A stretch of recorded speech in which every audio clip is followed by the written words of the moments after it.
Now at Lake Mountain, it's dry.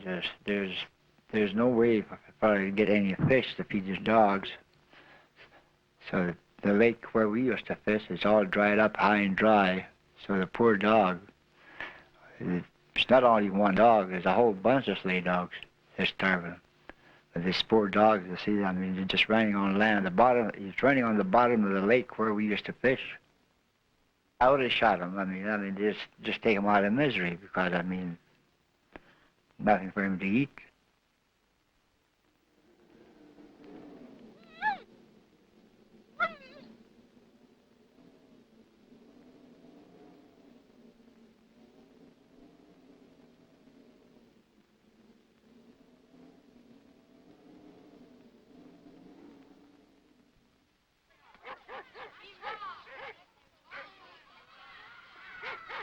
Fort Chipewyan is a small, isolated community in the Canadian North. It is the center for the Peace Athabasca Delta, a vast wilderness of forests, grasslands, sloughs, lakes, and rivers. The area has a population of 1,400 people, most of whom depend upon the trappers and fishermen of the community, the men who work the waters of the delta. For centuries, the people of the area were Chipewyan Indians. Gathering berries and hunting caribou and moose, they drew their strength from the land. It was the abundance of wildlife that first attracted Cree Indian trappers, and then the English fur traders themselves in the 1780s, years that saw the establishment of Fort Chip, the first town in what was to become the province of Alberta. Intermarriage between the Indians and white traders produced a third community, that of the Metis. Both the Metis and Indians of Fort Chip, though living separately, have had similar roles in the economy of the North, a colonial economy designed by outsiders to take as many resources as possible out of the country while giving as little as possible in return. Clement Mercredi is part of that system. He still hunts and fishes for a good deal of his family's food. But in order to get the machines and utensils from the south, upon which his family have increasingly come to depend, he must have something to sell. So Clement Mercredi is a muskrat trapper. Like his father and grandfather before him, he works long hours out on the delta. Because in the north, it takes a lot of furs to buy even the cheapest goods. Or at least, he used to work on the delta. Since 1967, there has not been much point in even going out anymore. It was in that year that the waters of the region began to disappear. Unknown to the people, a massive dam had been built hundreds of miles upstream on the Peace River. The river whose spring floods had for centuries brought life to the plants, animals, and people of the delta. By 1970, most of the lakes had dried up. Most of the wildlife, fish, and waterfowl had died off or left the country. Trapping was at a standstill, and the people were looking for a way to deal with the distant powers who had built the dam.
This is the BC Bennett Dam, a new landmark whose importance we cannot easily overlook. One of the world's great hydroelectric projects. It's an engineering work of the first magnitude, fruit of the intelligence and coordination of Canadian political, economic, and technical determination. From this, the British Columbia Hydro and Power Authority's Peace River Power Project, we can begin to see how man can become the controlling factor in our many environments. Named after the Honorable Prime Minister of the province, the BC Bennett Dam controls the waters of the Peace River in northeastern British Columbia. The purpose of the project is to rechannel the flow through turbines located in the powerhouse beneath the dam. The turbines, in turn, power generators, which contribute more than 50% of all the electrical energy currently being produced in British Columbia. In order to store floodwaters for use throughout the year, the dam is creating a lake 225 miles long up the valley of the Peace.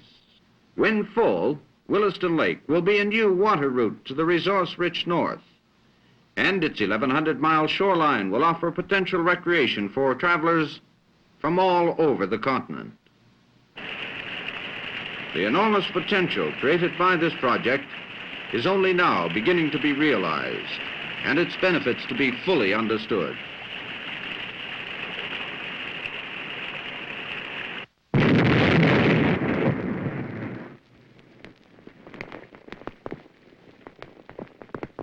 Civil engineering is the art of directing the great resources of power in nature for the use and convenience of man.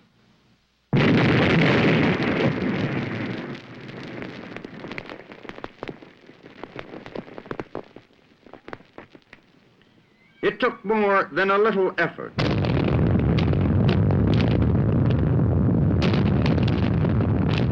and capital, 7 years and 40,000 men to piece together the multiplicity of components which form this project. A planned cost of $725 million. The dam itself is 1¼ miles in length, 600 feet high. For 5 years, a 3-mile conveyor belt, the world's longest, moved 57.2 million cubic yards of fill, approximately 100 million tons. 500 feet below the dam's east shoulder rests the underground powerhouse, the Gordon M. Shrum generating station. As long as 3 football fields, as high as a 15-story building, and as wide as a 4-lane British Columbia highway.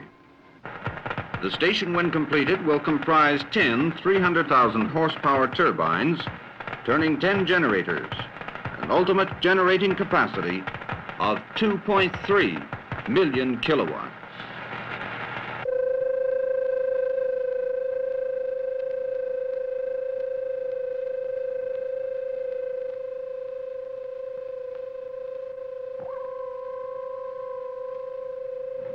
Transmission of the electricity originates in the switchyard after being stepped up to 500,000 volts from a lower generating voltage.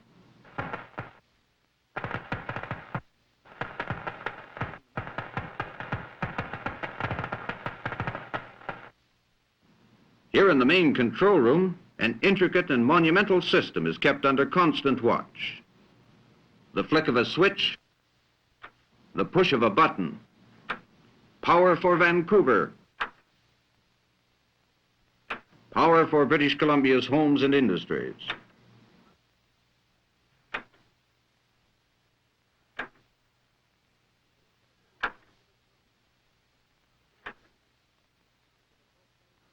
Electricity enough for the smelters, enough for the factories, enough for the pulp mills and the refineries. Amazing that a river can be the source of so much good, the source of livelihood to so many. The full measure of this project is probably not yet understood. Aside from the enormous power generating capacity for an energy-hungry province, the regulating effect of the dam will help to control downstream flood levels. It will also act as a valuable store of water in an age in which fresh water is in scarce supply. The Peace River Power Project, a big rung in the ladder of progress for British Columbians, Canadians, and perhaps all North Americans.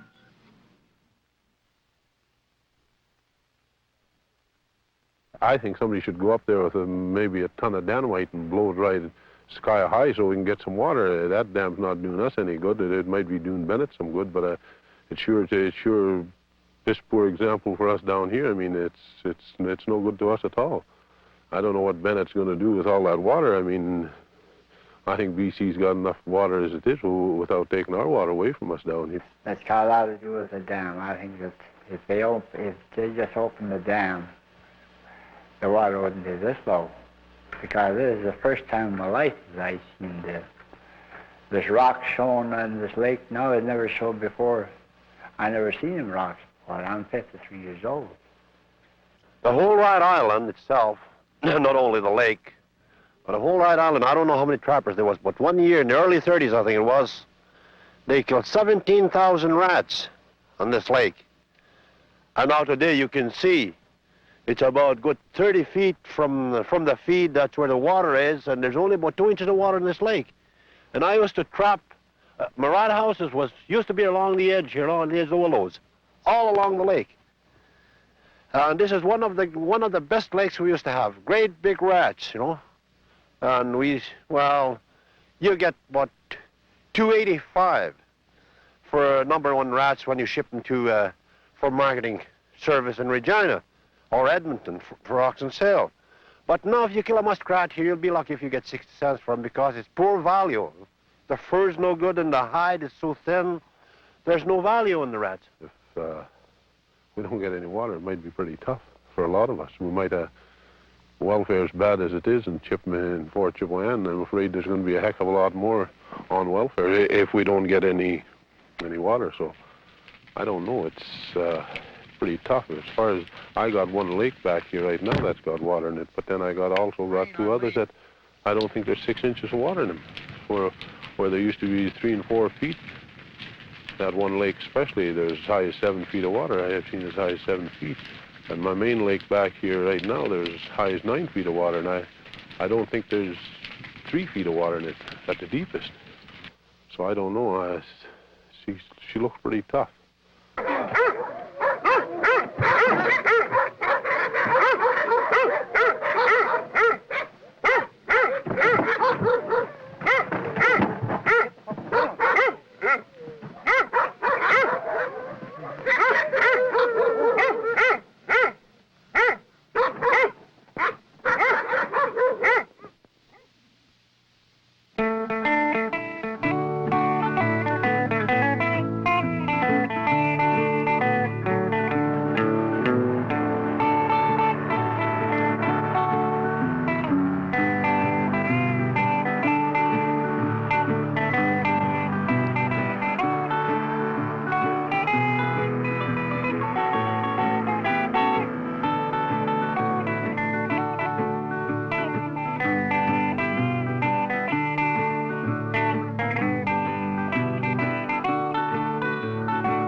Well, that just goes to show you, I say, just how hard the fellas got to work now on account of that bloody dam.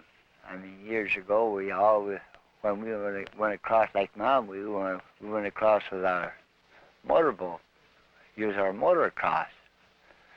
Now, well, you use your motor out of part ways, and then you got to use dogs. Going across the lake, where we, years ago, we used dogs in the winter time. Never thought about using dogs in the summertime.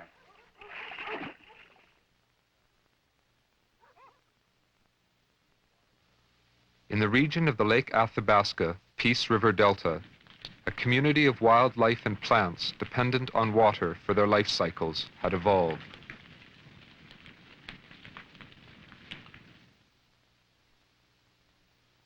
Muskrat and beaver were plentiful. The area was a major feeding and nesting ground for waterfowl, including the rare whooping crane, and was a staging ground for migrating flights south.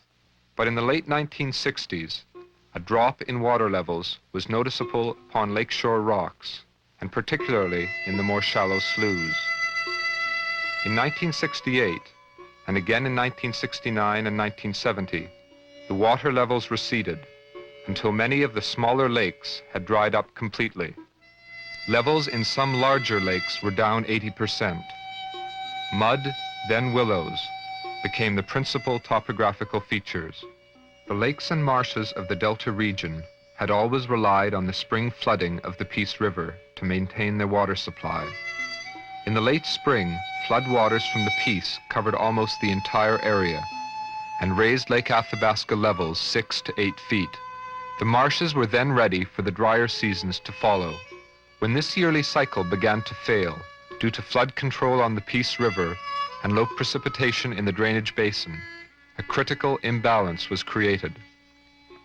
Living things, once dependent on water, became alienated in their changing land. New, less water-oriented plants appeared in abundance, and the traditional animal inhabitants either took flight or died trying. Well, the recently published revision of the records for water levels in Lake Athabasca shows quite clearly that the water levels have been very low in the last 3 years. But what these records don't show and can't show is how low the water levels are on the marshes, where the levels aren't measured. And as far as the wildlife are concerned, it's the level of the water in the marshes, not the level in Lake Athabasca, that's important. Now, what's the effect of the Bennett Dam in all this?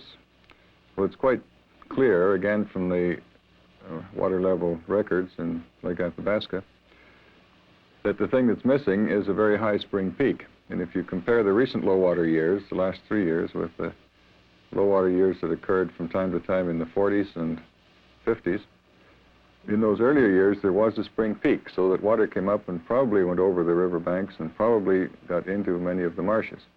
In the last 3 years, the spring peak has been gone, and with the exception of 1969, when there was a very small flood, water has not got into the marshes. Now, this has to be almost entirely the effect of the dam, which, after all, is placed there to catch and store the spring flood water. That's the name of the game when you build a dam.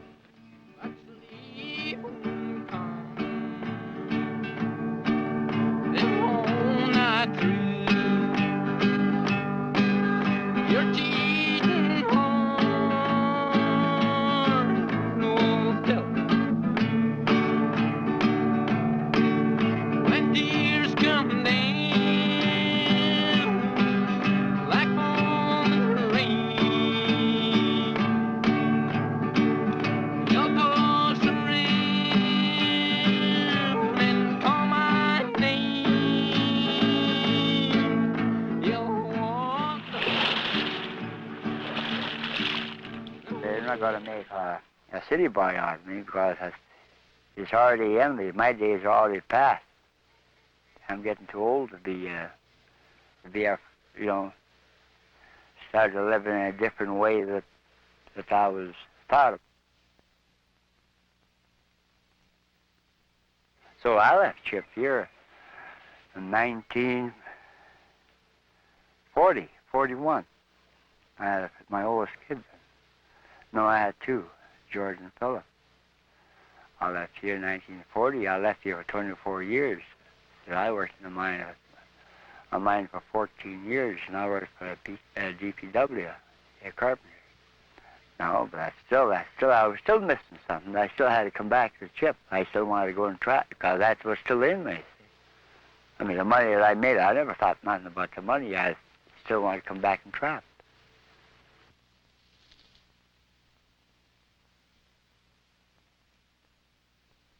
You're just independent. You don't have to take orders from nobody.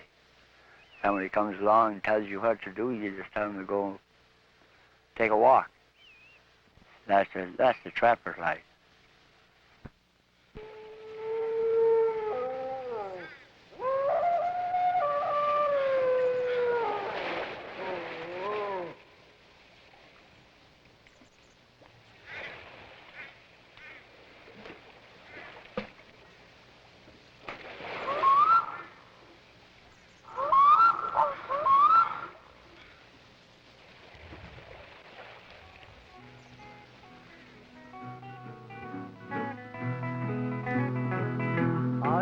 like to tell the country a story you should know of the days when we were happy, where the muddy Peace did flow.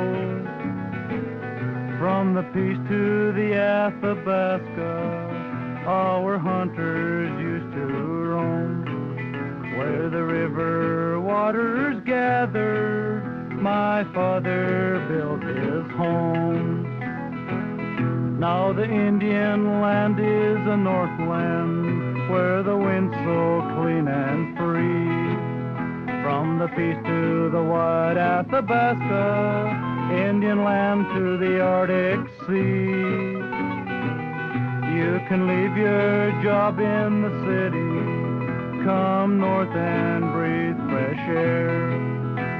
But don't bring your dams and your pipelines, 'cause it's time someone started to care. Yes, Indian country you see, sir, up north where Brother Goose flies. It's my land, it's Indian country, and I'm sick of your businessman's lies. Do you think you're hurting my people?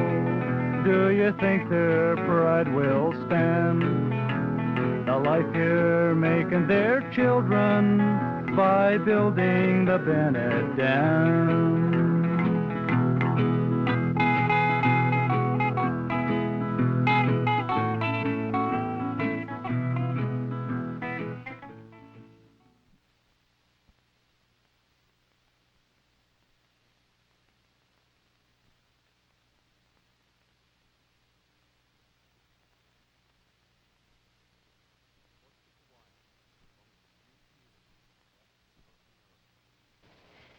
Fort Chipewyan was one of the few communities left in North America where one could sense the heritage of the people and the land and waters they have lived on for more than 200 years. Unreachable by road and with no industrial development, the town was able to retain much of the character of its past.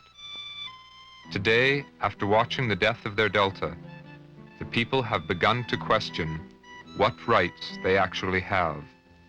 They have decided to sue the builders of the dam to try to receive some compensation for the damage which has been done to their lives. The results of that case will be very important in determining how the Canadian North will be developed. So far, the demands of big business have decided the course of that development. In the future, will the land itself survive the uses to which they plan to put it? Will the way of life of the people of the country be considered? And since we start lose water, and you see how it is now here, and the rats are gone, and the people, there's no way for them to make a living off the trapping off the muskrat, because the muskrat's gone altogether, pretty well all gone now, they're off the reserve. And so we just don't know just what we're going to do. And this is how long it's going to be last. We don't know. Perhaps maybe a long time in the future, this we're going to have suffer for this on account of this dam.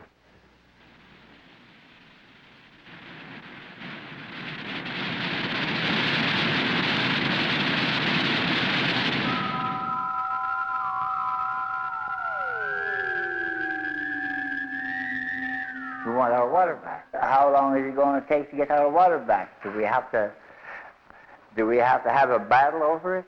Do we have to have an army go down and blast this dam? If there has to be another Louis Riel's rebellion, I think I'd be one of them. Like Louis Riel was won these rebellion, we would have been the one that had to say in Canada, because we're born and raised in this country. But God only knows where he comes from. He don't give a damn about the people out here. But we care about ourselves. And we are not only thinking about ourselves, but about our future. We've got kids coming. I've got grandchildren coming. If I live long enough, I'm going to have great-grandchildren. And what kind of living are they going to have?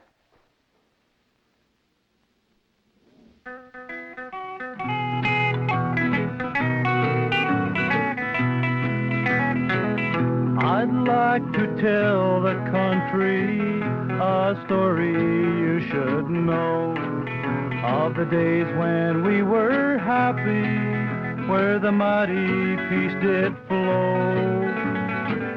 Do you think you're not hurting the people? Do you think their pride will stand? The life that you're making their children by building the Bennett Dam.